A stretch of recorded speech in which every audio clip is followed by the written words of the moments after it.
Welcome to the Life's Best Medicine podcast, where we are finding hope and healing one episode at a time. No appointment needed, no rubber gloves, and no coping.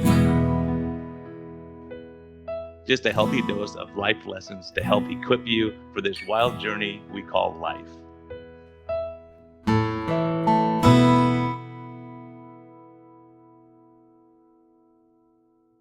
Hey everyone, this is a friendly reminder that we are here for entertainment purposes only. We may not even be that entertaining at times, but this is not medical advice. Talk to your doctor, check with your healthcare professionals before making any lifestyle changes or medicine changes. What we're talking about is our clinical experience and what we've seen. And so if you really want our advice, you can consult us. You can actually consult me as a doctor, or you can consult my guest and get all your questions answered. But we can't give free medical advice because we can't pay our bills with that. But we can help to educate you a bit and allow you to think a little bit. And always reach out to your medical professional before making any lifestyle changes. Thank you. Again, I want to thank my sponsors, Keto Mojo, keto-mojo.com. Great website, great people. They're doing great work in the community. They're doing a ton with education. So if you're looking for a ketone monitor or glucose monitor, they're a great resource. And check out their website. It's amazing. They have so much information, so much good stuff for us to all learn from.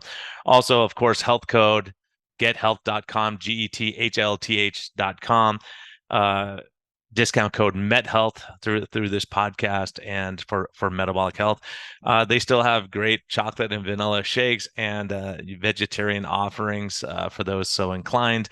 But they're doing great work, and they also have a new berberine that a lot of people are raving about that has turmeric in it. So it's right up, what we're looking for our patients for improving metabolic health. So again, thank you for your sponsorship and for bringing these episodes, and thank you for listening.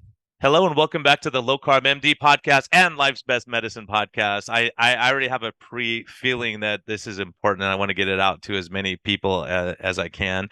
Tro and I have talked about it on, if you're listening to Low Carb MD, that we kind of got away from like talking to people and hearing their stories and like how, giving people hope and hearing stories from people who actually went through it, not the scientists and all the people who can go through the Krebs cycle and all that. And I think coming back to our roots is really, really important to us both. So Life's Best Medicine, this is what I focus on like crazy. So this started out as a Life's Best Medicine, but hopefully we can get on both. Jules Anacker, welcome.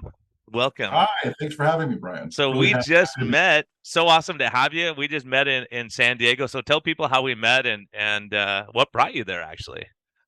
So that's a really good story. Let's see, about two and a half years ago, I discovered metabolic therapy for mental health through your podcast with Tro, Low Carb MD podcast.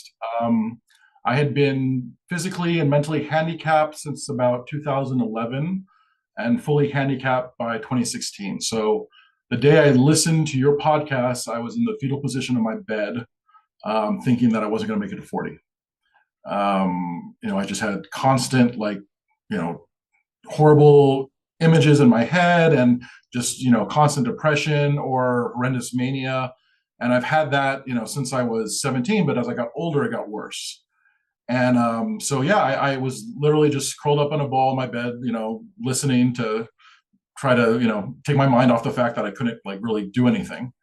And I heard you guys interview someone, I think it was Laura Spath, about her carnivore journey, and I was like, oh, that's cool. I like meat, but that's not. I'm looking for a solution here. And she mentioned, someone who had bipolar and was carnivore, and that she went into remission. And I was like, what? I swear I played it back like 15 times. That point, that because I want to make sure I heard correctly. And so I went. I started looking up what the heck is carnivore, what is this thing? And I tried to learn as much as I could. When I got a good sense of what it was, what really helped me was Dr. Ken Berry. He made it real simple. He said, you want to start, do BBBE, beef, butter, bacon, and eggs. So I said, that sounds great. I love all those things. I had to go to my family and say, look, this is going to sound really crazy, but I'm going to try this. Is that okay? And they said, It is really crazy, but sure. Like if you think it's that important, then yeah, we'll make it an exception, and we'll make sure we get some stuff that you need. So really, really grateful to them for letting me try. And I just started eating beef and eggs and butter and bacon, and I was really enjoying the food. I was really heavy at that. I was like 420, maybe 430 pounds. So I was like really heavy. And I started, and I just it took about, gosh, it took like a week or two, I want to say 2 weeks. And the negative like images and like negative thoughts stopped. In 2 weeks. 2 weeks. So if we put you on antipsychotic, antidepressants, we're talking about at least a month and a half, 2 months to see if we When have I any was effects. on antipsychotics, I was prescribed, I was in France actually when I was diagnosed, working, and they were giving me dopamine and Zoloft for the depression, and it kept me depressed. Like it did not work at all. It just kept me in a constant state of like low to lower depression, and for 3 years. And not only that, but I was like 178 pounds when I started, and by the end of 3 years, I was like 380. So, and I didn't change my diet. I like, did not eat more, but I just gained a ton of weight. And you were And young. unfortunately, this You is were young. psychiatry. Yeah, this was You in were 2000. 17 years old or so when you first started having symptoms, or were Yeah. you always kind of on that So I was bipolar? seven. It was like 99 when I first started having like problems. 1999. I had a family member who passed away tragically and unexpectedly, and that sent me into a deep, deep depression. And I couldn't get out. I was absent from school for like 5 weeks. And this is something I never missed school. I was second in my class at Coronado High School, and at the time, and I was like the top student, and I could not handle it, and all my friends couldn't understand why, and I didn't understand why. So they diagnosed it at the time, psychiatrists, as major depression. I didn't take any medications. My mother was a pharmacist who did not believe in medication as a first cure, and so thankfully she did not allow me to take it, and I just waited out, and eventually it got better. And by the end of in spring, I started to come out of it, and then by summer, I experienced my first mania.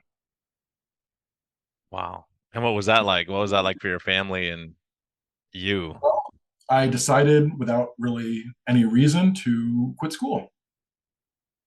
I said I can't do this anymore. The school is dumb. Like I don't understand. This is not for me. It's so boring. I remember I received a letter from the senior class, like student body, saying we're seniors now, and they misspelled "were," and it triggered me. Like I literally just lost it. I went, "How could you have misspelled "were"? Like you idiots!" But I was like really, really, really emphatic. Like this Agitated. is Yeah, yeah. wrong. And I told my parents I can't go back. I literally can't go back. These people are the school is not for me. Like I need something better. So I dropped out. I took When my you GED. when you when you were in school, like before you had your breakdown, the depression stuff, I mean, were you student body, like doing stuff in school? Were you active in school, like Oh friends, yeah, social, that yeah. kind of stuff? I had so Coronado High School at the time had was like one of the top. It was like a blue ribbon California high school. So that means like very very demanding academic performance, as well as I was part of the music program, COSA, Coronado School of the Arts, and so that was on top of the already really grueling academic part of the school. We had arts and music on top of it. So I was at school like all day from 7 till 4, like every day. And you were number two in your class, studying hard, so you're a bright guy. You go through Not studying this. hard. No, I actually felt bad because the You person just I was knew it. behind, she was valedictorian and I was second, and I didn't study. And I felt really bad about it because she was always in her book studying, and I literally just like would take the test and pass. Oh yeah, you're one of those terrible people. I had friends like Yeah, that. They're like, oh yeah. yeah, No, I'm not studying. Like well, what? I Yeah. understood it later. My father was the same way. Like when he graduated high school, he took his SAT and got a 1600, and then he went to any university he wanted. He chose USC, got a full scholarship because it was just easy for him, and he didn't study either. So it's like that's kind of Right like on, it's man. a family trait, man. So I wasn't the first one, and I'm pretty sure I won't be the last one in my family that has this. Wow. And then so you went to Coronado here in Coronado in San Yeah, Diego? Coronado High School, 3 years. Man, Yeah, that's a rough neighborhood over there. oh yeah, no, it's yeah, it was tough. Coronado is like, yeah. A lot I'm of surprised you're talking to me. I'm in the over in the Santee area, man. But yeah, Coronado's a beautiful place. One of my favorite places. Love it there for sure.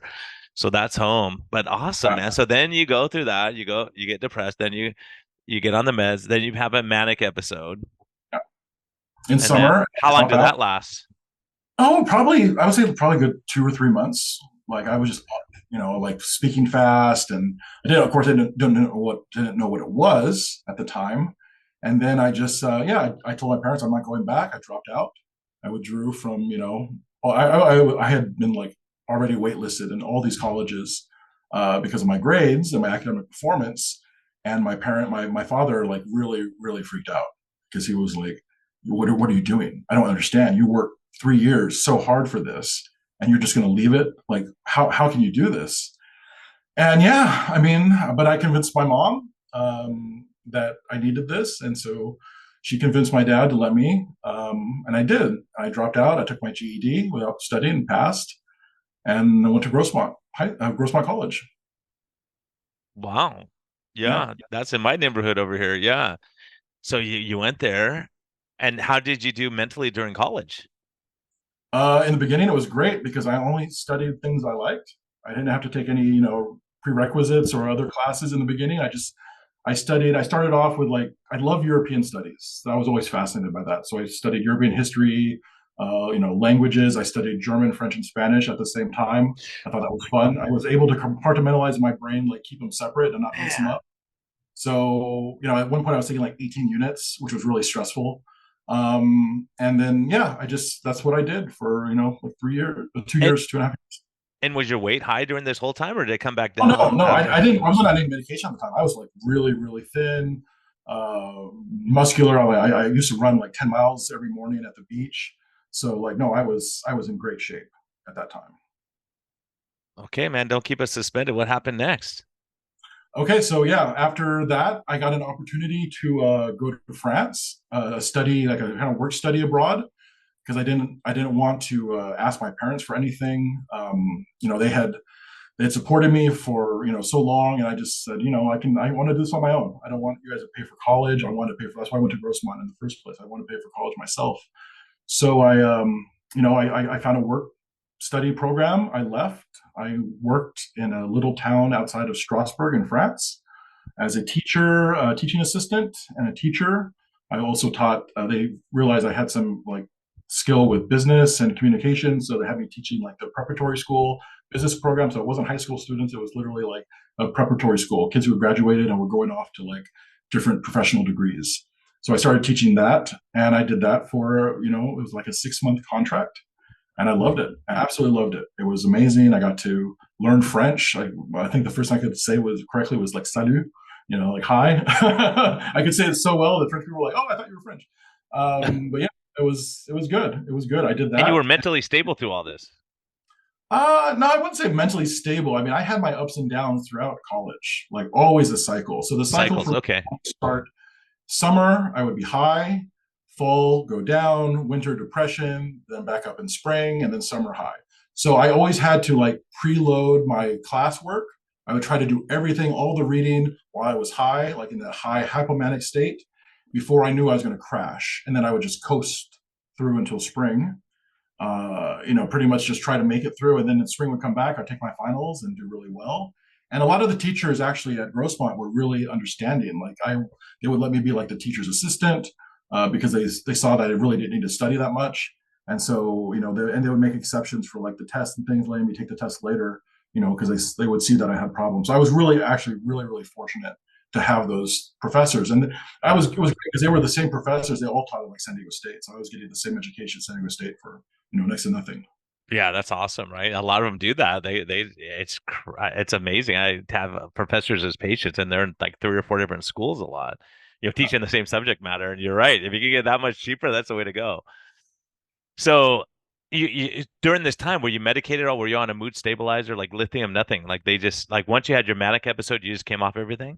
Well, it's actually interesting. And so when I started college, I was feeding myself right for the first time. I didn't have to eat at home. And I actually kind of stumbled on a ketogenic diet. I didn't know what it was. Like I just literally I would eat like salads and like bacon salads and like Cobb salads and with chicken, and I just felt better. I got in better shape. Like I got really lean. I had more energy. I was feeling amazing, and everyone saw that I was like looking really, really good. But my mother and father got really worried, about this change. I was looking, I was kind of a little more heavy set when I was younger, and then all of a sudden I was looking like like peak physical shape, and they thought I was starving myself. So after a year or so, they convinced me to stop. Wow. And then you went to like the standard American diet. Yeah, and got a little thicker, gained weight, but I still was running like 10 miles a day. So when I was young, it wasn't really an issue. Hmm. And so yeah, in France, I was living on my own completely. I loved it, loved the culture, loved the people. I stayed in this little town. It was the same town where they built Bugattis, the custom Bugattis, the 16 W16 engine Bugattis. So right across from the school was the Bugatti factory. So I could actually see them assembling these cars next to where I was working, and it was just incredible. I actually met. I won't say where, but I actually got to see the collection because someone would want to steal this. The collection that Bugatti left to someone, and he left all his personal cars. So we're Wow. talking like a $3 to $5 million collection in just a tiny garage. It was amazing. Wow. That's amazing. It's wild, man. So then what? So after that, I decided I wanted to stay. I said I bought a one-way ticket to France. I did not buy a return ticket because I said I'll earn my way back if I want to go back. And I found out that education was free there, and all I needed to do to go to college was to get my French to a certain level. And I was a beginner. I take it in 2 years at Grossmont, but I could barely speak or understand people when they're speaking. And so I enrolled into the a school at the university for learning language, French as a second language, and I started there. And I started as a beginner. And normally it takes like 3 years to get to the C1 level. I started as A1, and by the time I graduated, after 1 year I took the test and I exited at an advanced level, college level. So I really didn't have to take much time. Again, I didn't even go to class that much or do any of the homework. I just read books, tried to read French books, and spoke with my French girlfriend. Right, So you that got was immersed in yeah, immersion. There's no better way, and being in love well, too, I guess. immersion, but still, I mean, learning it that fast is not usual. Yeah, that's not no. Yeah, I agree. Yeah, I That's agree. something that I thought everyone could do this, right? Like, oh, everyone just needs to read a book and get a French girlfriend. No, not everyone can do that, actually. So then what happens? Like, how do you get back to so, where you hear the podcast where you're rolled up in a ball? so yeah, so I mean, I started again. I had that same thing where, in the beginning of the school year, I did great. Then I had to coast, and in the end, I took my finals and did great. So it kind of like the university system having 2 semesters was really good for me because I would usually be able to make it until the midterms, do really well in the midterms before I started to go back down. So yeah, after that, I did really well. I got a mention, was they say avec mention on my diploma, which means like I did like honors essentially. Like cum Uh, laude or whatever. yeah, Yeah. yeah, for the exit test. And so I got to go to university. So there was all these universities like programs, and I wanted to go to the most difficult university in the city. And so I chose Sciences Po, which is like the elite, what they call a grande école. It's like the elite French, school university for like the top tier students. And that's where I decided to go, and I got in. And so I did that for a semester, and I did really, really well. I was like top of my class. My grades were amazing. I got one of the highest grades they ever gave out at the school, and they were really, kind of embarrassed because I was an American doing that, not French. And all the classes were in French. There was nothing in English. So it was I was doing really well, and then about halfway through my midterms, I went from like getting 19 out of 20 on one of my exams, my finals. That was for my entire grade for the class, and like a week later, I couldn't write a sentence. Wow. I like couldn't even write a word, a simple word like in French. I went from being completely, like competent to not having anything. And that's when I went to go see a doctor for the first time and say, I don't understand. Like I know this. I know how to do this. I just did it a week ago, and now my brain's like not working at all. And that's the first time I had an experience with like this is something else. Like this is not just because it just went away. Like my ability to write or understand just literally just went away.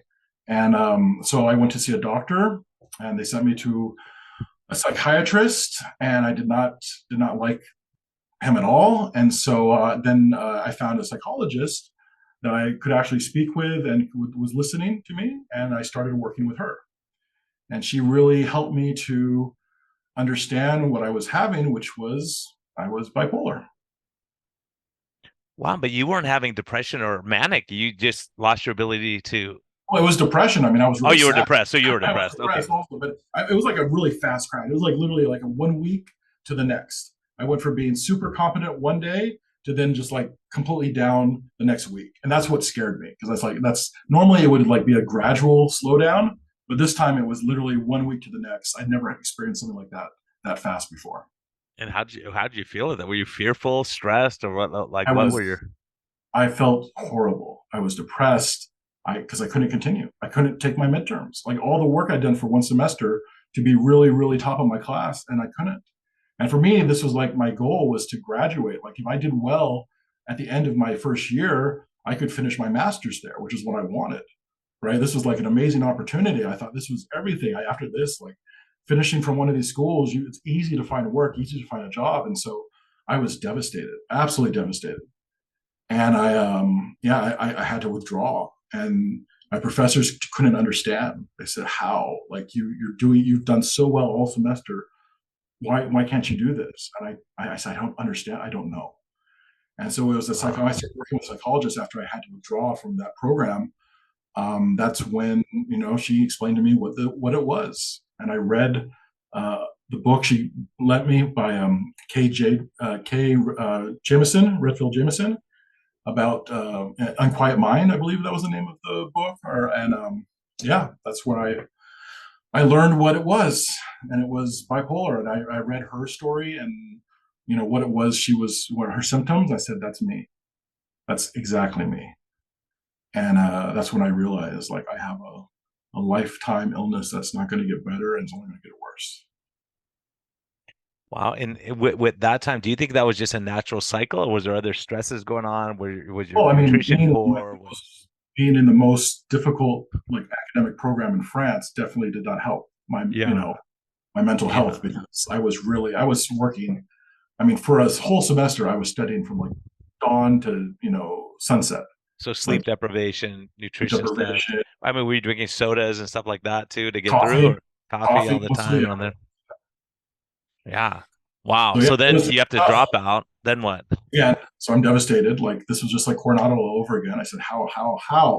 This is happening again. I And didn't probably your understand. dad's like, seriously again? Like Well, he yeah, kind I of. mean, I didn't even. I don't think I even told him at that point. I wasn't communicating with anyone. It was just me and my girlfriend. And yeah, I accepted to go see a psychiatrist in France, and he said, you need to start taking medications. And I was really, because of my mother being a pharmacist and always telling me like medications are terrible. That's like the last resort. Do not take them if at all possible. And she had her doctorate from UCSF. She was a brilliant pharmacist, but really studied nutrition and like other things about, that before you try medications, try everything else, essentially. That was Mhm. her advice to every one of her patients who came to her pharmacy. So she did amazing work and saved a lot of people, helped a lot of people without medication, actually. So, A but lot of great pharmacists, I'll tell you. I There's a was lot of great ones out there that really do get it. They go, wait a minute, why you have all these combinations of drugs? Why are you on this? And the doctors get mad too, and the yeah, pharmacists question them and say, why do they need all these drugs? yeah. My mother was great about that. Julietta would go to the doctors would call and start yelling at her, "Excuse me, I have a PharmD. How much have you studied about pharmacy? This is my job, not yours." She would put them in their place. Like she took no crap from anyone. It was great. I mean, she would literally tell me when she got home, "This doctor tried to tell me." I said, I just told him his place and said, "Don't even dare try to tell me my job. I don't tell you yours." And so, like, she took no crap from any doctor that tried to tell her, just prescribe it. I was like, my job. If this person gets sick because of a complication, that's on me, not Yeah, you. that's On professionalism. Like the risks and everything has side effects for Yeah. sure. So she was really against medication as a first option, and she always gave people alternatives. And she was a huge proponent of like alternative like medicines, prescribing garlic and bone broth if you had a cold, for example. Like that was her thing. So she helped a lot of people in her career. 35 years as a pharmacist, she did an amazing job. So I had that in me, like I just not trust medications, but I saw no alternative. Like I was completely Yeah. lost. And the psychiatrist at the time, he told me, he scared the crap out of me. He showed me pictures of people in insane asylums, like covered in feces, and said, "If you don't do this, this is going to be you." Yeah, it's scary. And you're already depressed, and that doesn't help the mood. So I was terrified, and I took it. Yeah, I yeah. started with Zoloft, and then Zoloft made me completely numb, felt nothing, and then started me on Depamine, which is Depakote here. And Depakote kept me in, like he said, it's a mood stabilizer, so it's going to put you like between up and down, and you're going to you're not going to go up. Well, I didn't feel any up. I definitely was down and just Hmm. stayed down below like normal. It's just always in that low area. And I said, this is supposed to be how it's helping me. He said, yep, this is how it works. And I thought, this is terrible. Like, this, I can't live like this. I can't work. I can't think. I can't read. I can't concentrate. Like, how am I supposed to function taking this medication? I took it for 3 years. If you're numb, yeah, you're numb. And you gained weight too at that time during And the yes, Depakote? that's when I started gaining weight. I went from like 175, 178. I gained like 5 pounds a month, just consistently. Didn't matter what I ate. I ate the same food as my Yeah. girlfriend, and I just gained weight. I went to the psychiatrist and said, I'm gaining weight. Like, what is it? He said, oh, no, it's not the Depakote. The first psychiatrist I spoke to in the US when I came back in 2011, he said, oh, yes, the Depakote. Yeah. Yeah, it's a Depakote. I was like, how the hell did this guy not know that's what it was? I asked him like multiple times, like, I'm gaining weight. This is not normal. Like, I'm not like eating fast food every day. I'm literally just eating the same food I always eat, and I'm gaining weight. So yeah, I mean, that was really tough to go from 170 to like 370. Like, it was tough on me. Like, physically, I was hurting. Especially when Walking. you're a fit person as a baseline, Yeah, and then you can't do stuff you want to do anymore because the weight is such a, it's such yeah. a burden. So at that time in 2011, I literally had to stop working altogether because I just couldn't. I was heavy. I was hard to breathe. Like, I couldn't think. I was ashamed of my like physical state. I'd been in such like great health for so long, and then to be like this extremely overweight, like depressed, just individual, I just had to withdraw from like all my work. And I had to.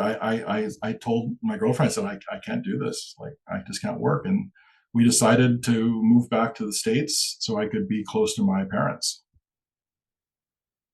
Wow. And you're by this time, what, you're like 28 or something like that, maybe? Yeah, so it was 2011. So yeah, 29. Wow. Okay. So you come back, Well, move in no, with not parents. 27, I guess. Yeah. So yeah, so I just, like so I spent the next like pretty much 3 years just in major depression, you know. Wow. And then in 2012, when she's now my wife, no longer my girlfriend, is pregnant. And I said, I can't function like this. Like, I have to get off this. And so, without any doctor's approval, I started to wean myself off the Depakote. And what happened? Your mood got worse. No, I went slow. It took me like 6 months. I just Okay. went like decrease it slowly. I tried to read like the best way to do this, and I just tried to do it myself. Because at that point, I did not trust the doctors anymore to help me. They had like just screwed up my life. And so yeah, after 6 months, I got off it, and my mood went right back to like better. I got back to normal finally after 3 years of like just low to middle low Being numb. depression. You were basically numb and Yeah. just kind of existing. And And you were then on yeah, Zoloft this whole time too, or did you no, stop just that? just Epico. Just Oh, Epico. I just had the Depakote. Zoloft Okay. as well, but I didn't. I stopped taking it. Okay. And so yeah, my mood went. I went back to normal, and I felt like better for the first. I was still extremely obese and overweight, but I felt better. And then as my daughter's birth got closer, I said, "Oh, I need to go back to work. I need to support my family. Like, all this pressure I put on myself." Yeah, yeah. So I got a job, teaching again, something I'd done before. And yeah, it was just this like incredible change. In the beginning, I definitely, by the time I started the job, I was hypomanic. I was like really full of energy, really impressive, obviously, to see. Like, I aced the interview, like, oh, I did great there. And but out of control, like saying stuff like that didn't make. But of course, they didn't know me from Adam, so they didn't know what to expect. That was just me. That was their first impression of me. They literally met me when I was hypomanic. Yeah, so you lose your filter, so you say stuff you maybe wouldn't say and otherwise. Just kind of like having a couple of drinks and not caring what people think at some Yeah, point, right? but no one would notice, because they just thought that's him. Did your And then girlfriend and family know that you were hypomanic? yeah, my wife knew before we got married. Actually, we got married in 2008. She knew I was bipolar, but she didn't know what that was exactly. I mean, she had to, I tried to explain it to her, but yeah, she knew. And she still said yes. So I'm really grateful to her for that. Yeah, no, she sees it. I mean, you could see the cycling, but at that point when you got the job, were you like, was she saying like you're too happy right now, or like were people enjoying Yeah, that you're feeling better? I'd been depressed then for so long. Yeah. She was initially happy. Yeah, exactly. Then you go, oh, you're a little too happy now, right? Well, then that's when that started. So that's she only experienced that once before when I was like manic when I was in college, and then lower various versions of that later as the years progressed, and then this time I got really like I was just hypomanic, and then I'd have like in the winter again while I'm teaching. I would be sitting. She would drive me to school, drop me off, and I'd just be crying in the car, like I can't go inside, like I can't do this. It would take like maybe 5-10 minutes for me to stop Yeah. crying, go in and teach. But it was just like in the winter it'd be a mess, and then the summer it would be the other version of me, just like bouncing around and like super energetic, and like all the students would love me and be like, "Oh, he's the best teacher," blah blah blah. And yeah, I did that for 3 years until I had like my first, I would say, like full blown like manic psychotic episode in 2015. 20 yeah, it's 2015, I think. 20 no don't yeah 2015 no, 2015. My second daughter was born, and the stress of having a second child with someone who's already completely unstable. That and we of course I made that decision, or we made that decision when I was in a hypomanic state, and so by the time she was born, I was completely psychotic.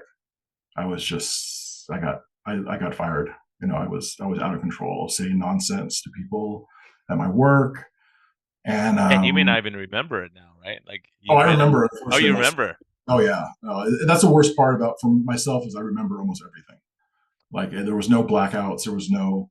I remember But at the how. time you think you're totally And, right in what you're doing oh, and I was justifies completely everything. delusional. Yeah. Oh yeah, Oh yeah. yeah, yeah, I was totally. completely delusional. So I believed everything I was saying. I wasn't like lying to people. Like I believed everything I was saying. It just didn't make any sense.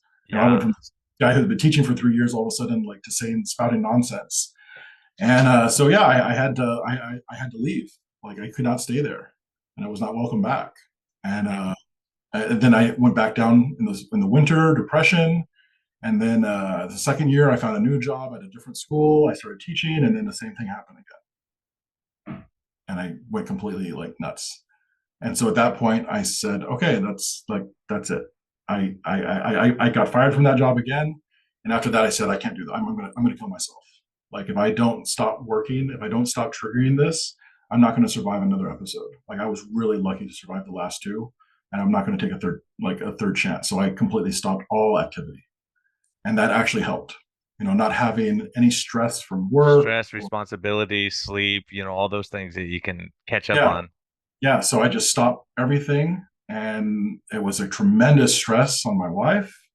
And she had a really, really hard time dealing with that. Like we lost our cars, we lost, all our income. Man. We had to Yeah. scramble for work and trust me to take care of the kids while I'm lying on the floor, like watching as they just crawl over me. Like it was really, really hard for all of us. And I felt terrible about it, like it was just, I went from having a, decent income to absolutely nothing, and we had nothing to replace it, which was really, really hard. So we had to cut back.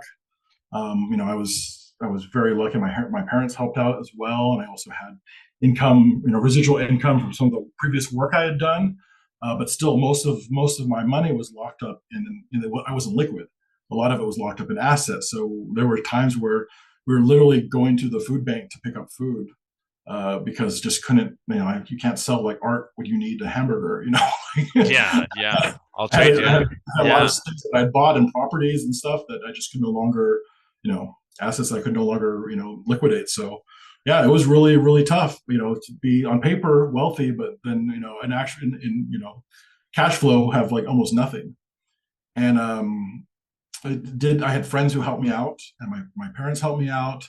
And so it ended up being okay. Like we didn't have to, we didn't lose our house. We didn't, none of that stuff. I was able to, but without my friends and family, I would have been on the streets, like for sure. Was alcohol or drugs or any of that ever a factor for you? I always tended to drink more in a manic state, and I could do any kind of drug, of course, in a manic state. I didn't discern that, and then normally I wouldn't ever touch the stuff, but in a manic state, yeah, drinking and drugs were a lot more common. Yeah, because you lose that inhibition and you just go, okay, Yeah, just live life, whatever, whatever I'm gonna do. And I really do believe that it's actually more than that. Like alcohol like pushes you down, right? So if you're in a manic state, you drink sometimes to kind of deaden yourself, like not feel and like slow things down, and it just gives you a little reprieve. And then if you're depressed, well, the drugs can help push you up. And so, I think I've met a lot of people who are bipolar who do that, kind of self-medicate Yeah, with, self-medicating, it can be sugar that alcohol. self-medicates, right? To get you feeling better for a minute because you're just so down and just like, and it's so hard, this addiction thing people don't understand. It's like they go, why does this guy still take cocaine? Well, when you stop it, you feel terrible for a year. All your dopamine receptors are shot, all your feel-good receptors are shot. It down-regulates all that. So when you're not getting that big, huge surge, your body's like, it's like you have the flu for a year. It's really Well, tough. I would say my drug of choice was definitely alcohol. That's what I could do in social settings, and I could easily get away with it. So that was mainly what I did, was just drink a lot. Mhm. So then things progress. It sounds like it. Then Well, what made you, I completely stopped work 2016. yeah. And I was very, very fortunate because I had started projects when I was younger, like in 2007, 2008, that took off. So I started to have access to money and these things to help out. So it wasn't like all on my family to do everything, but it was still like just really, really tough because I didn't I would, if I got money I would spend it. So I had to like hide the cards. I had to give them to my wife. Like, do not let me near these cards. Yeah, And yeah, because you don't care. no. And so, but no, but not working did help. I kind of just became a recluse. Like, stayed in my room. I would not go out anymore. Would not see friends or family outside the house. Like, people had to come to me if they wanted to see me. Which I lost a lot of friends by my being in that state. And Yeah. it was really, really depressing. Not being able to do any work at all after having had really tremendous success Well, in my especially when career. you're super bright and you have that potential to do this stuff, but the pressure and the stress and I knew everything that that comes with it. any type of work I attempted would push me into a manic state. So the only way I was able to stay, I would just have to. I said at that time, I said I would rather be in a constant state of depression by not working and feeling miserable than experience mania again. It was too dangerous. I survived. I survived mania, and a lot of people do not, because anything can happen. When you're in that kind of bipolar one psychotic state, You think it's you can really, fly? Yeah, yeah, anything. I mean, like all these things that come to your yeah, your mind, and you're right. It's hard. The manic state, I find, I have family members with bipolar, and the manic state is really hard because when you're manic, you're not going to listen to anything anyone says because you know better than everyone. You're grandiose and you know it all. But when you start getting depressed, that's when you go, okay, help me. I feel I need to get out of this depression stuff. Like yeah, you can reason more, right? yeah. And so, I was not working, but the companies that I had started in 2007, 2008, like I said, did really, really well.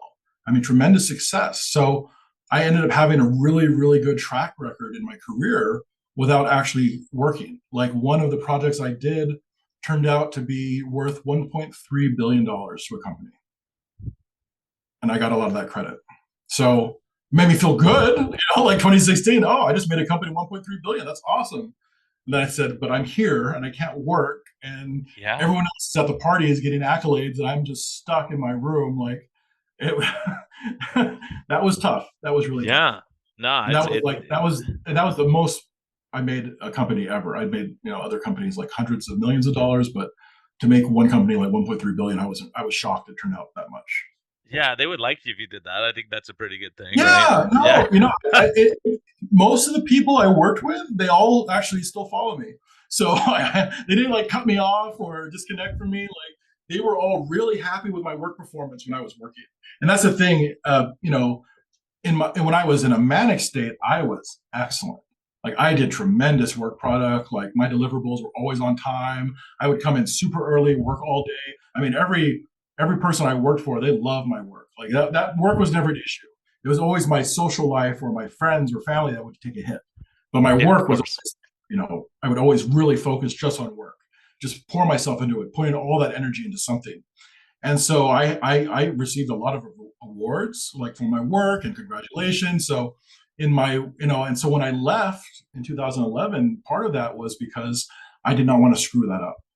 I had this great reputation. I was, like, lauded in my sector, and people loved the work I did. I worked for all these great multinationals, pretty much as a consultant, like working with C-suite level executives and helping them with organizational issues or marketing or like just really anything. Like I could just learn any subject and teach it as a consultant. So I did really, really well. Once I figured out I could do that, like I was passed around from executive to executive at all these multinational companies, and the work was good. Like I did the work, but it was just that the periods I couldn't work in between, where I'd have to take 6 weeks, 2 months off, and that was tough. But Yeah.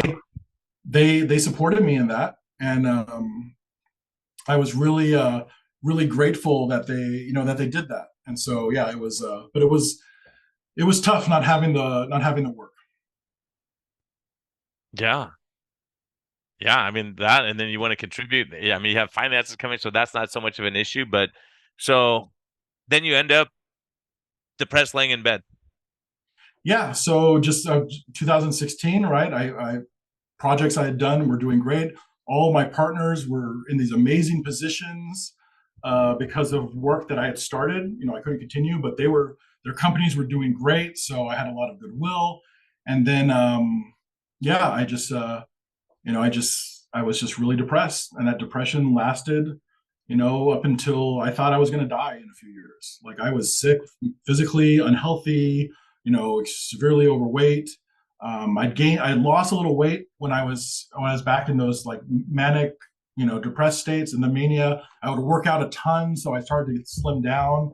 But then in the winter, I would start eating a lot or just not exercise anymore. It was just yo-yoing back and forth for 2 years. So and then 2016, I was thinking that, okay, maybe it's the food that's causing this.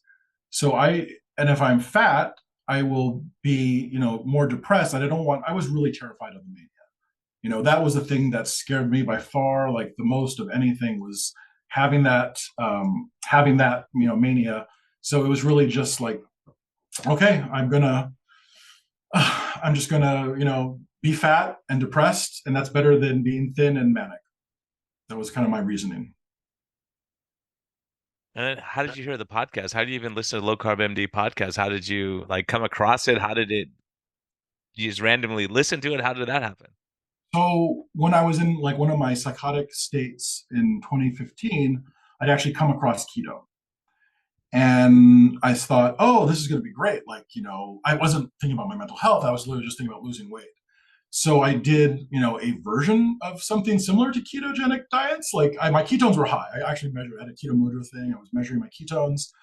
I was like between 2 and 3 millimolars. Like it was like pretty high. I was, but again, I wasn't eating necessarily that much. I was just like maybe drinking butter coffee and then like not eating for like a day, like, and then not eating much when I did eat. I was really on my own, and I was not working with anyone, any like doctors or specialists in this. I was literally just doing it on my own. So I did lose a lot of weight, but at the same time, I'm pretty sure I was just malnourished as well. I was in a ketogenic state, that's for sure, but I was not doing it like the right way. I was not doing it the proper way. Yeah, you weren't getting enough nutrition and all that stuff. So you listen to the podcast, you're laying there depressed, suicidal, and you go, you know what? If she did it, maybe I can do it. Sounds like. I said, this is my last. This is it. Like if this doesn't work, I'm not coming back. Like I'm not. I'm done. Like I was, I had really, this was my last chance for myself to do something to recover. Like I tried so many things, meditation, all these other things, CBT therapy. Like I got really good at doing that. And I remember reading that book once by the doctor who pioneered that, like I think it was a book like something like Be Happy or something. And I remember there's one line halfway through the book, it says, "Oh, but if you're bipolar, this doesn't work." And it was Oh, you're like, like, great. okay, What? well, it does work for depression, but not if you're okay, great. So so yeah, I was, yeah, I heard your guys' podcast. I heard this for the first time, someone saying that, a ketogenic diet or carnivore diet could help with mental health and help in remission. And so I did it. I started, and like I said, 2 weeks, the negative thoughts went away. Wow. And then, the way you caught my attention was at the conference you asked a question, but you preface it by saying, "Oh, by the way, I have bipolar disorder and I've been in remission for 2 years," right? But I went up to you the next morning, thanked you, I said, "Thank you for saying something," because most young guys aren't going to say so. It's embarrassing, and there's such a stigma involved with mental illness that a lot of people just don't even talk about it. But I'm telling you, it is such Yeah. a huge, Well, huge, huge none of my thing. business partners knew. like only one knew that I was bipolar. I hid it from everyone. I was absolutely, I mean, you think about, you're given those, who's going to give you responsibility in a company if they think you're going to lose it at any point? And so I did hide it. I hid it for a long time. That was like, I only told one person because I had to, because he's like, dude, where are you? Like you started this project. Now I have to, do all the work. Like, you have to tell me what's going on. He was really mad. Yeah, because he doesn't know if To you're him, I just was out like, drinking all night or something, right? He doesn't know. He's like, yeah. What's going on with And you, this man?" was this was Yeah. a huge project in New York that I had started, and it was like a $4 million project, and we did the work. I started the work, and then he had to, follow through and really run things while I was out of it. And it ended up being a really successful project. I think the valuation of the company was like at the end of the 3 years, like about 100 million or so. So I mean, everyone was very happy, of course, with the work we did, but I mean, he had to do a lot of the heavy lifting himself. But I had to at that point, I had to explain to him why. And I can safely say that after that, he never really trusted me again. So that was kind of like, okay, well, I told someone, and now I'm being punished for it. So it was like that reconfirmed my initial idea. Yeah. I can't tell anyone. Yeah, that's a hard place to be. And I know it's a hard thing because, you know, like I said, I have family members with bipolar. As soon as they start getting a little too happy, you're like, okay, I'm watching you. Are you gonna keep going? What trajectory are we on? Are we even? Or are you just excited about something? You talk fast because you're excited and like, okay, these are all, everyone kind of, once you go through it, it's just like with someone who's taking drugs or something, and you start saying, there's some signs that are like red flags lighting up again. And that's hard. It's hard, and it's hard for you because you're like, are they thinking that about me? Or they think I'm not taking my meds? They think I'm, unstable. And it's a challenge for everyone. Yeah, it was, and when I had that reaction, even though he said he was understanding, like I knew he would never trust me again. And in the years that followed, he didn't really. And so, yeah, that was really tough to be vulnerable like that with someone you're closest with, like your best friend, and then to not have their confidence. I didn't blame him. Like You I get it. understood Yeah, you why. get I it, but got it, it's but still it was still tough. tough to see that be treated differently. Yeah, And totally. yeah, so at that point, like I was, so I started carnivore 2 weeks in. I'm feeling better. 6 months in, I'm losing weight. I have energy. I'm working out. Like it was just incredible. And then it was about that time, about 6 months in, where I learned about this psychologist from. I was looking up, like, okay, this is obviously all about nutrition, right? This carnivore diet's about nutrition, nutrient dense food. All these. That's why we eat beef, because it has the most nutrients. So I started Google searching like nutrients and diet and mental health, and I came across this book by a Canadian psychologist, Bonnie J. Kaplan, and she wrote a book called Better Brain. And Better Brain, like, can pretty much just explain to me why nutrition was helping. This was the first time I actually could understand it. Like, I'd been doing all this stuff on like faith alone, like this is going to help, and I felt better. So I said, great. But when I got better, when my brain was working again, I could read. I read that book. I devoured it. Like I read it really, You really gave it fast. to me. You gave it to And me, I and I gave you read it I too. gave I you another devoured it myself. copies to hand out. Yeah, when I met you, that's what I was doing there. And we're having Because her on the really, podcast, so we're gonna talk to her oh, directly too. awesome! That's gonna be Yeah. great. I can't wait. But Yeah, she yeah, no, reached right back to me and like we got her dialed in. oh We're yeah. I gonna mean, get her so going. I reached out to her on Twitter. Yeah, you connected us. I reached out to her on Twitter, and I met her, and she said, "Oh, would you like to talk?" And so she actually Zoom called with me, and this is before I was taking the supplement, and she explained to me, like, her research, and I allowed me to ask questions, and she was like super super open to, like, answering all my questions, and I really really appreciated it. And then she made a recommendation. She said, well, here's the two companies that manufacture the supplement that I wrote about in my book, and here's their emails. So I contacted the first one and the second one. I sent two mails. So she made an introduction actually to the heads of each company. And yeah, it was Tony Steffen of True Hope. Like he wrote me back and said, "Oh, that's great. We have this new product. We have a bunch of samples. Would you like some?" I said, "Yeah, I would love to try this, because this. I feel better on carnivore, but I'm still a little on edge. I feel like I'm not quite 100%. I kind of I still, like, I'm going between hypomania and like normal hypomania, And he said, "Oh yeah, so here." He sent me like 20 boxes. I'm like, these are like, $80 a pop. Like how why is he doing this? But I Yeah. didn't say no, right? I took it and I started taking it, and that was like in let me see, March, January, February, March, April. So like March 2022. And by March, April, May, my mother passes away. She had been a long battle with dementia and cancer. Actually, the cancer we found out about later, it was misdiagnosed. So we couldn't save her at the point. It was completely metastasized all over her body, and that was really really tough. And I remember like up until that point, I was still trying to work. I was, doing all this stuff. I was actually working again. Like I was creating. With me and my partners already when I was feeling better after 6 months of carnivore. I told my partners, "Hey, let's do something. Let's. I'm back. Like this is great." So we started working already. Wow. But yeah, then when I lost my mom, I said, "Oh God, this is going to hit hard, and I'm not going to be able to function." And this way, every time something like this happens, I will go into deep depression. So I informed my business partners, and they already, at this point, I was pretty honest about the bipolar. So they all knew kind of what to expect. And I said, yeah, this is going to be bad. Like, just hang on. And I waited for it. And my wife even moved out of the house with the kids because she didn't want them seeing me like in that state after being so well for so long. And I didn't crash. Wow. I was completely like stable. I was sad, of course, like cried sometimes, but I was functioning. I went shopping. I still took care of my dad. And after a month, my wife was like, "Oh, you're not depressed." I'm like, "No." I'm like, I'm here. I'm present. I'm doing the work. Like, and she's like, "Oh, well, I'll come back." So she moved back in with the girls. She left her friend's house, and yeah, that was like literally like 2 years from June 2022 to June 2024. Wow. And you think the supplements benefit you? I mean, her data is very impressive, and I was looking at that, Yeah, and I mean, after trauma, after PTSD, that kind of stuff. according, as a layman, like I understood it like this: like imagine you have two different brains, okay, and you have two Honda Civics, and one's driving at 140 miles an hour, and one's driving at 60. Which is going to run out of gas first? The one driving Yeah. at 160, right? Yeah. Like Yeah. that's how like brain energy works. If you run out, and the more you use your brain, and if you happen to be like highly intelligent, you're going to run out fast.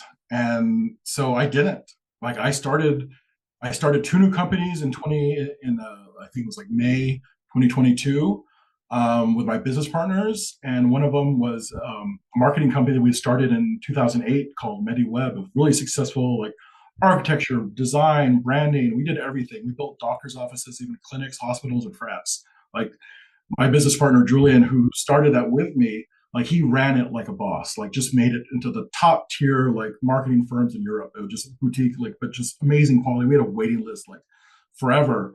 And when I came back and said, I'm really feeling great now. I think we can do this. He said, great. So we transitioned. We sold that company for a huge profit. This was like 2 years ago, and we created a new company focusing more on just the highly profitable side of that business, which was the website design, branding, marketing, like. And I was able to help. So it was like, and I also shipped him the supplements. I shipped him a bunch of the supplements, and so he tried it and he was like, "Oh, this stuff's amazing." So at the same time I did that, I had the idea, these products, these therapies are incredible. Like we need to do something with our talent to help get this out there because no one knows. This I product had never exists heard of it 5 before years ago, too. 25 years ago. If I had this 25 years ago, I would have graduated high school. I would have done all these amazing things that I was on the trajectory to do because it existed. Like it was literally there, but none of the professionals I went for help, asking help, knew about it. And I was so frustrated by that. It's like, why? Why wasn't this available? This existed. People could have bought this. Well, and the irony too with your lifestyle change and coming out of depression, bipolar, right, being in remission this far. Um, when Tro and I talked about nutrition, lifestyle, we were seeing it in our patients. We were seeing it. We go, gosh, this is the dangest thing. I'm treating diabetes, but guess what? This person's like was depressed before. Now they're happy. they're off all their meds and they're doing great. And Tro said, me too. I'm seeing the same thing. And we were comparing notes over and I'm like, there's something to this, right? There's something to this. There's no way. And now that we're understanding, now we're coming to like when I first heard, um, gosh darn it, metabolic mind. Why am I blanking here? You got to help me out with Dr. Palmer, Dr. Chris Palmer, Palmer. yes, Chris When I Palmer. first Gotcha. heard about him, I'm like, you're treating schizophrenia with a right? Like, why? Like, I go, let me talk to this guy. When we interview him, I go, okay, I get what you're saying. So it was, he goes, look, they're struggling with morbid obese, like what you were saying. You're obese anyways. We might as well help you lose weight. Yeah. But if the ketones can help the brain run better, then maybe it will help this, right? What do we use for schizophrenia? We're using the same meds we use for seizure disorder. Ketogenic diet helps seizure disorder. Why not try it with this if the same drug is helping both conditions? And he has the success and now like what metabolic mind the whole first day of that conference you went to was all mental health. The next Yeah. morning they had to overflow to the next day and you go wow, when we And talked like, about this 5 or 6 years ago we got attacked. I got attacked for oh three yeah. days by doctors saying you're insane, you should have your license taken for even talking about this. Right now we have the data. We knew what we were And, saying but and now we have the data. it's so good. Like that's what really blew me away at the conference where we met was seeing all the research and saying like even I as a layman understand that this is incredible. Like this is not like hard to understand. Like this is I'm looking up terms like what's RCT? Oh my god, that's what RCT is. Like oh that's great. Like it was incredible to see the proof that this was real. And so yeah, it Oh, you're more was proof than any randomized controlled trial. Like when you have guys like you go, look, I'm laid up in a fetal position. Now you're doing great stuff. Your greatness was there. It just got delayed a little bit because life got in the way. You know what I mean? yeah, like I literally couldn't function. But it was kind of like that scene in A Beautiful Mind where the guy is like completely handicapped and he's just teaching. He's in the light. Everyone gives him a pen and says, "Congratulations, you made it." Like the things I started when I was young became huge, tremendous successes. So like I made it. Like I had done it. I could have gotten pens myself if I was a professor. Like it would have been completely normal. But yeah, I couldn't enjoy any of it. I Yeah, just was that's the thing. I mean, that was, I think in life and people listening, listen to what I'm saying here. That was my epiphany too. I was working tons of hours. I was making more money than anyone in the history of the old practice, but I was at what cost? I had no time off. I was stressed. I was working too much. I was working on the weekends. We're catching up, getting ready for next week. So I was a victim of my own success in a way. And you go, it's not worth it. I have money, but I can't enjoy it. I can't take a day off. If I take a day off, I get yelled at. Like it's not worth it. At some point, people out there, if your job is very demanding, look at that and say, okay, how can I reinvent myself? How can I slow down a little bit? How can I get the quality of life that I need? Because it's not all about like you could say you're suicidal and you have, a bunch of money rolling in, but you're laying in bed suicidal, yeah. right? Yeah, Like what it was matters in life that. ultimately. It was that. And so, like so we started Numero 23, that was a new company that replaced, like MediWeb for us. And then we decided to create a second company that would focus on helping anyone who needed help with marketing in like metabolic therapy. And we created Heart Labs, and Heart stood for, healing, eating, achieving, recovery together. Like that was it. That was the whole like genesis of the idea of Heart. And so we did that. We created a second company at the same time called Heart Labs. I brought together some of the best people in marketing I knew, like contacts I had. I said, hey, this is important work. Like we need to come together and do some research, analyze like the landscape and see where we can help out. And so they did. We all came together. I spent about like $15,000 to build a look, feel, and like pitch deck for this, for True Hope, because they wanted to at that time they wanted to like raise money, and I said, oh, well, we can do this. Like this is literally what I've done my entire career. Give me some time and let me see what I can do. And I built a business plan, well, financials, everything. I had my CFO came from this great tech company, and when I told him what I was doing, he said, "Oh, I'm in like all day. Like this is great." So all these professionals, we came together and we did this work. And there's of course some cost to it, but I was happy to pay because I really felt that it was this product and this diet that saved my life. Like literally, like there was nothing else that has given me this amount of stability ever. And to feel that now and be this way for the last 2 years has just been tremendous. So we did the work. I submitted to him. I said, here, use it, whatever you want. If you need investors, if you need other things, we can line that up as well. Like we have all these contacts throughout the industry. Like at the level we're at, we're at the very top. Like our client list is like the biggest companies out there. So creating Heart Labs for me was really the passion project of it. Was how do we take this amazing marketing skill that we all got over the last 15, 20 years of our careers and focus it towards getting metabolic therapies into the hands of everyone. And so that's where we started. Are you doing that? Is it running now? Yeah. How do people track you down?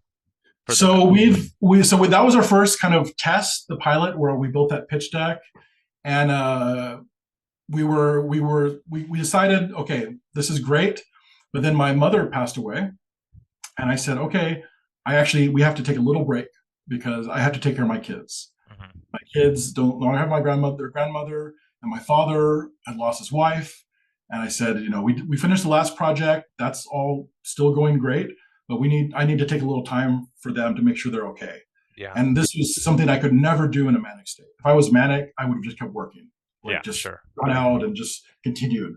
So yeah, I decided to take 2 years off, and it wasn't hard because I had money.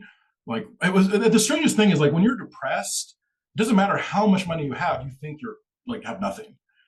Just like, yeah. So I would literally tell my kids in the past, like when I was depressed, like, we have no money, we're poor, like the world is ending, right? And then when I got out of that like cloud, and when I reached stability in like June of 2022, I was like, I've never been poor. Like I can't believe I ever thought. Well, it's your perspective. It's your perspective. Yeah, it's how you see the world. Everything's bad. Everything. And I had stayed since 2016 in that depression for so long that I really I convinced myself all these things, that the negative thoughts were true, and none of it was ever true. Like I'd never been poor. Somehow, without working ever, somehow I was able to, pay for the house and pay for cars and pay for food. Like there was always some, my kids were young, so they never really put it together, but it was like, yeah, I've never been poor. But I remember when I was depressed, I really did believe that. I thought that, oh wow, I'm really poor. And when you're manic, you think you're the richest person on earth.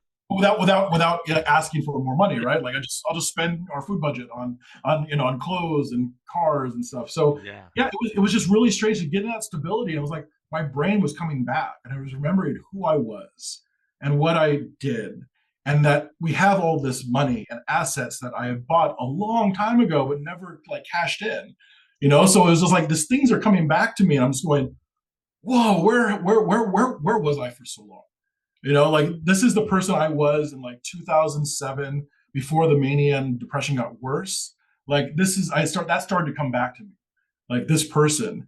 And it was really, really scary for my family at first, because they were like, as I was telling them these like crazy things for so long about, and they actually started to believe it. If you say a lie long enough, people start to believe it's true.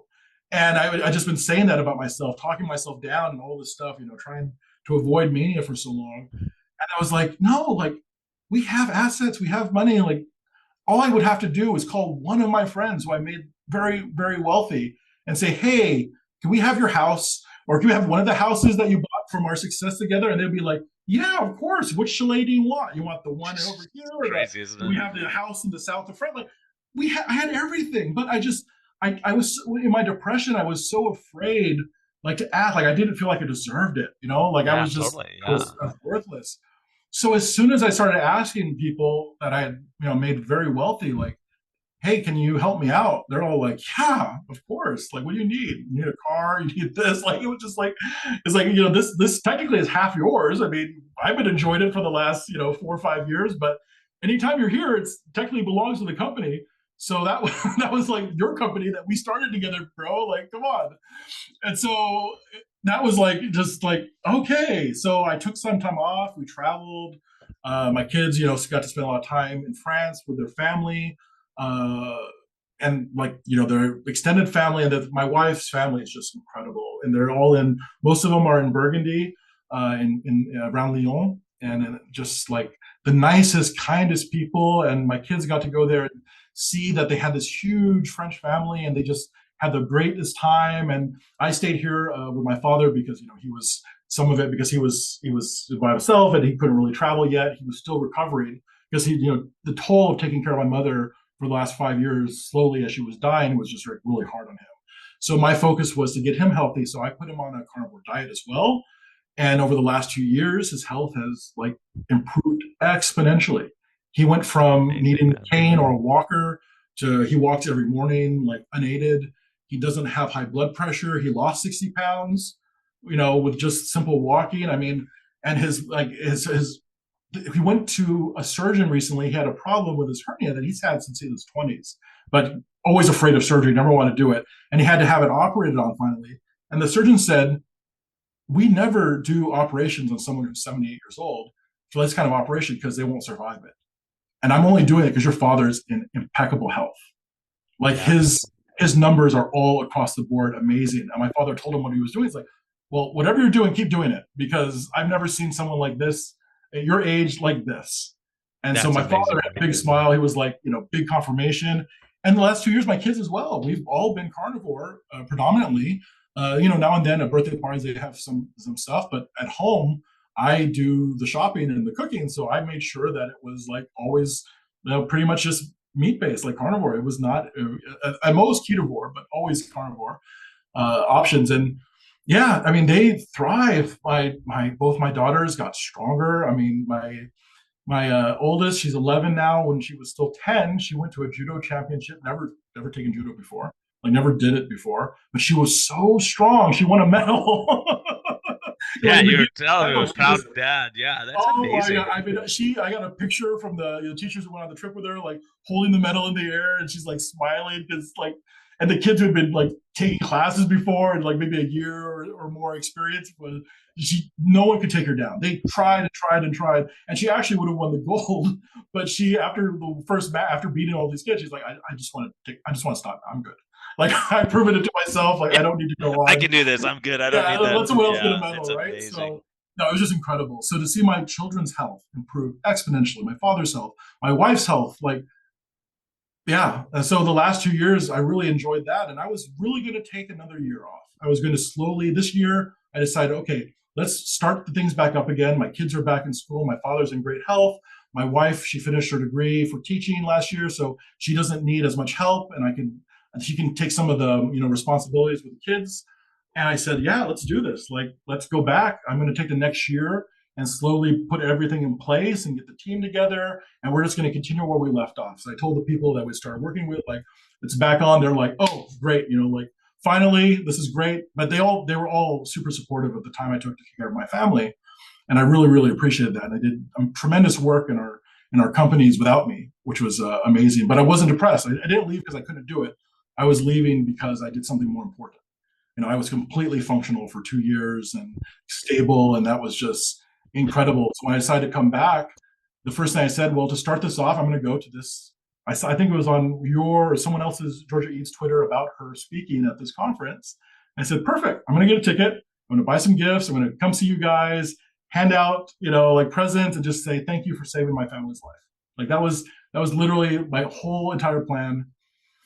And yeah, and then I was there sitting, listening to these stories and listening to the research. And I said, I can't wait another year. Like this has to happen now. We have to move up the timeline. And I'm texting my partners at our company. I'm like, hey guys, like we need to talk.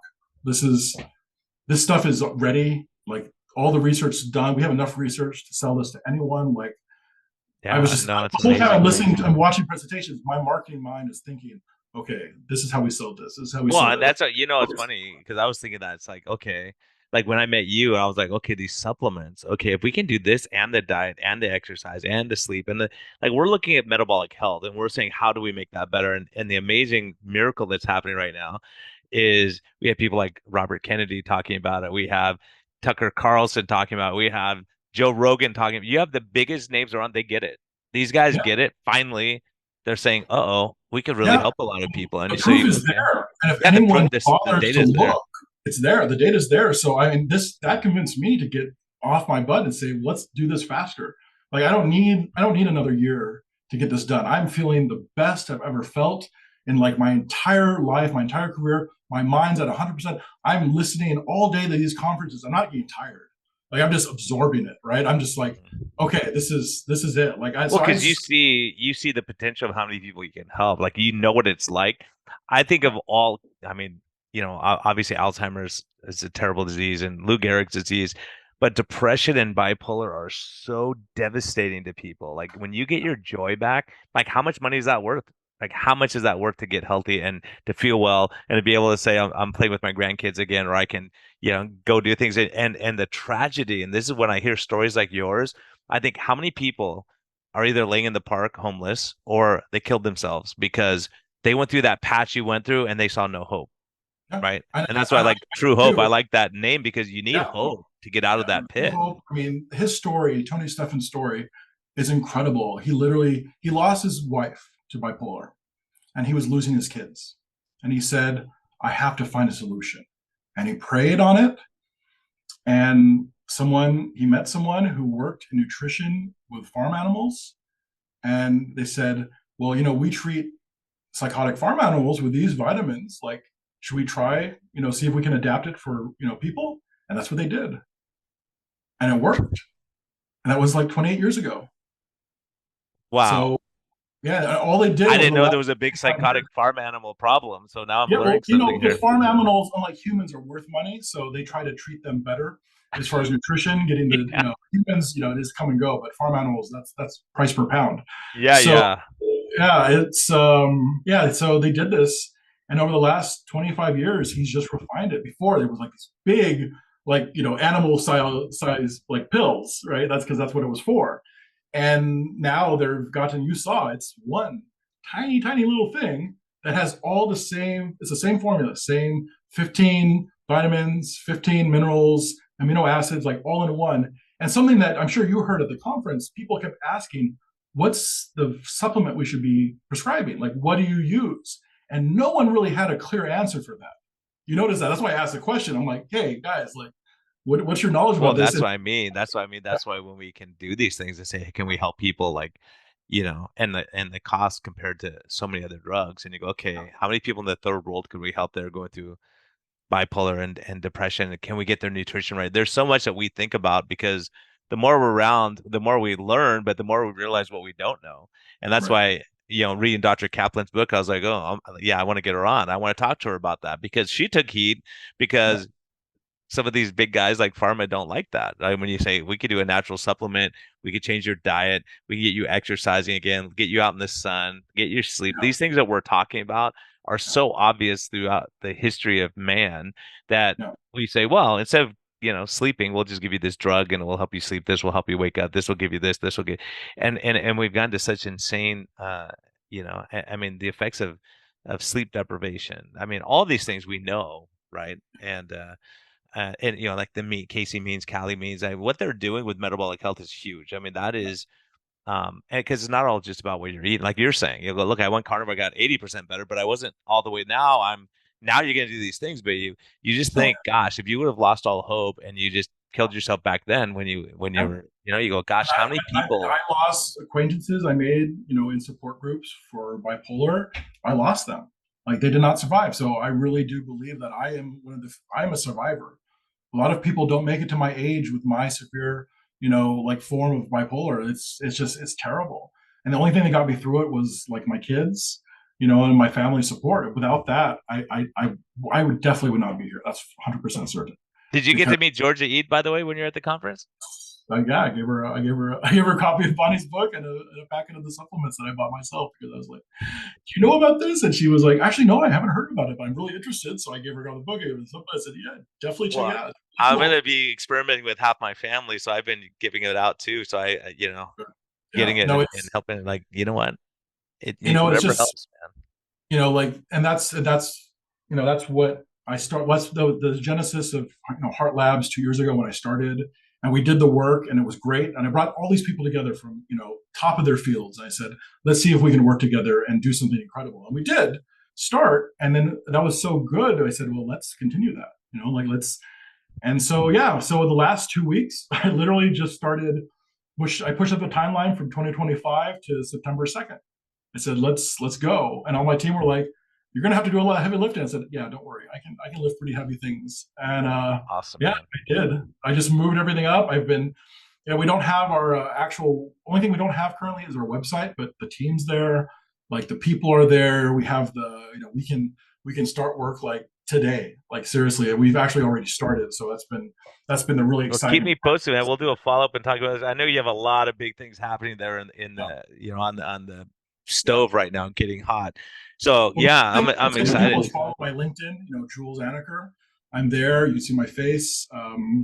And yeah, I try to post on there, especially anything work related about our Yeah, where successes. do people track you down? Like what websites and all that stuff? Whether is LinkedIn the best place? Yeah, LinkedIn has, that's, and then any of like my Twitter is actually, I switched my Twitter when my mother passed. I use her nickname for me. So it's Jujube, Jujube, and then OG because I'm the original one. And yeah, that's pretty much the same on all socials. It's Jujube OG. All right, So that's cool. what I use as kind of like a just to remember my mother by.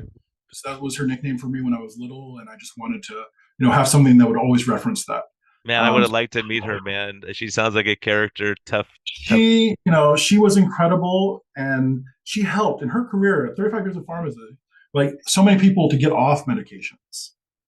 I mean, that's ballsy, right? I mean, she worked for like Kaiser, and she was a pharmacist there, and she would get yelled at by doctors, and she would just beat them down because she was smart as hell, and she would Yeah, not she take knew. any Yeah, crap she from knew. anyone.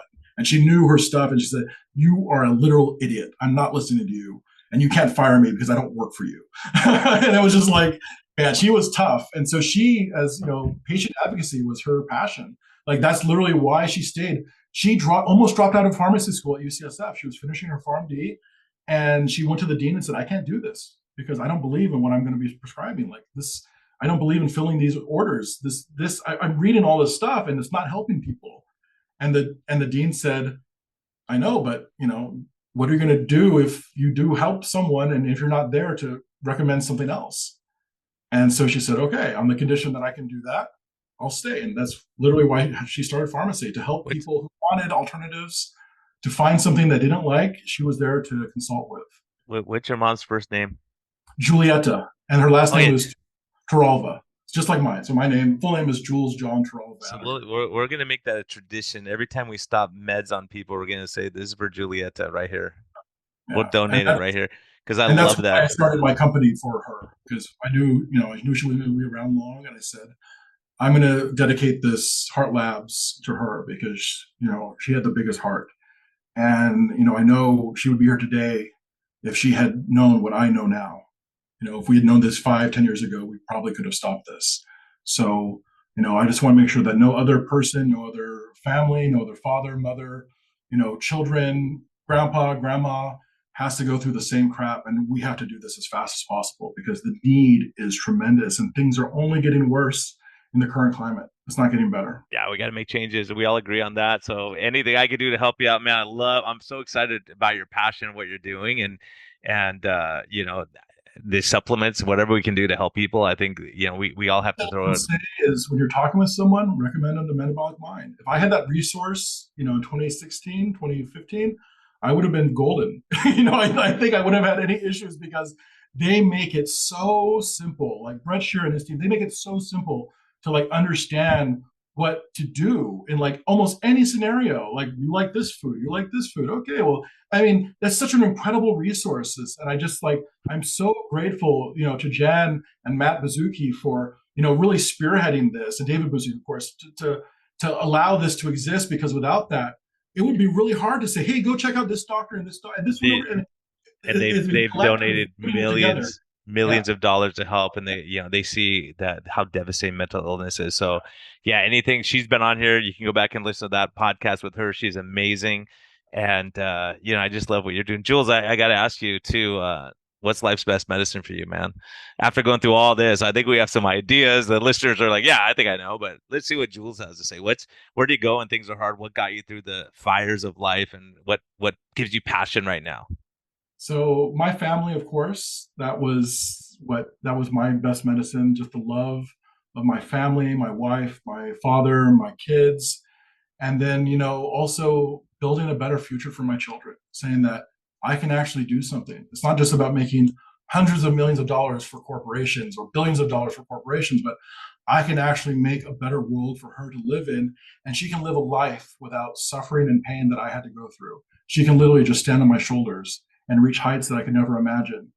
And that gives me the greatest energy, the greatest fire in my, like my soul, to continue this, because I'm doing this now for her and her children and her children, because that's who's going to benefit the most from what we're doing. Awesome, man. Awesome stuff.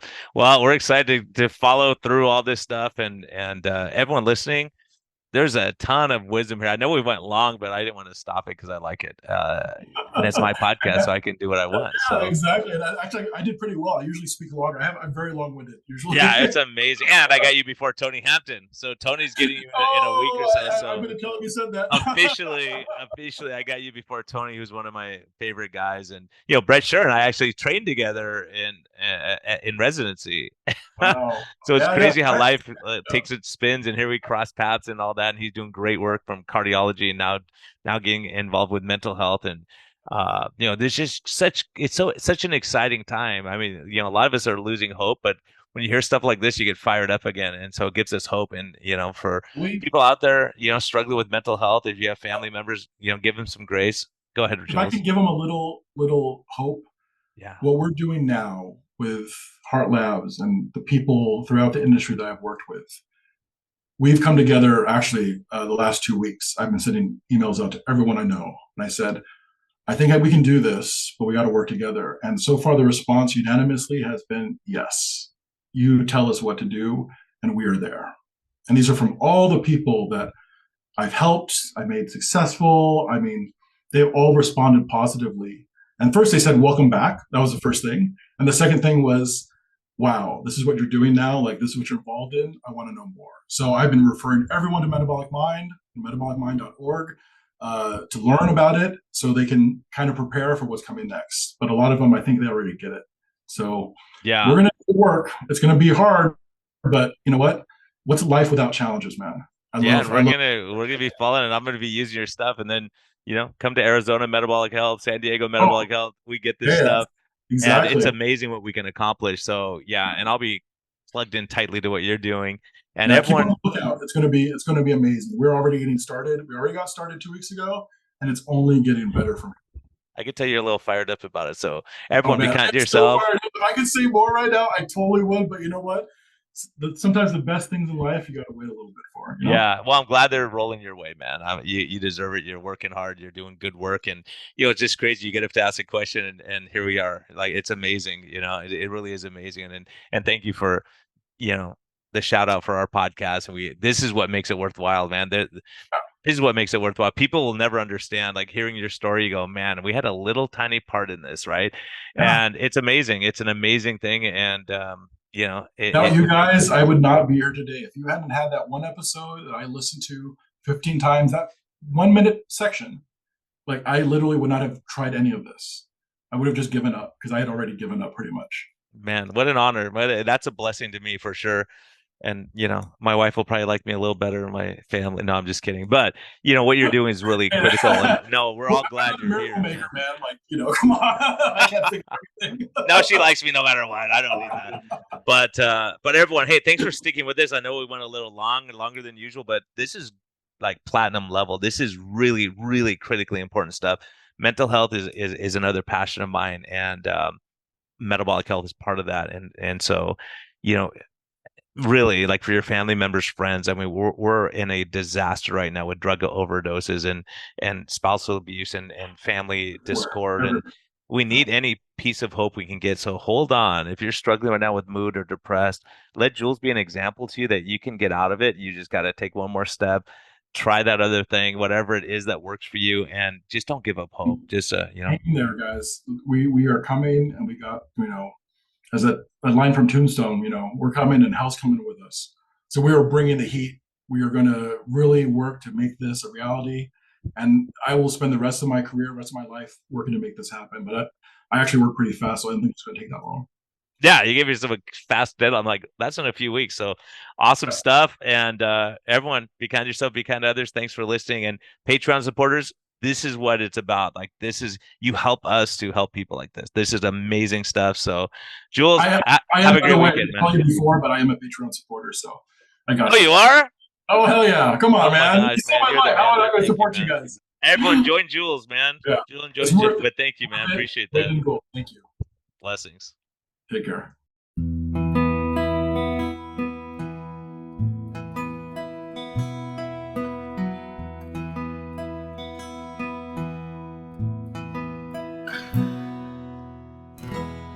Thank you for listening to this episode. We greatly appreciate your support. We would greatly appreciate a positive thumbs up on all of the platforms like iTunes and Spotify or wherever you're listening. And we just thank you for our Patreon supporters. We greatly appreciate your help in getting this message out. We think there's a lot of important information, and hopefully this helps you. Have a great day, and thank you for listening, and thank you for your support.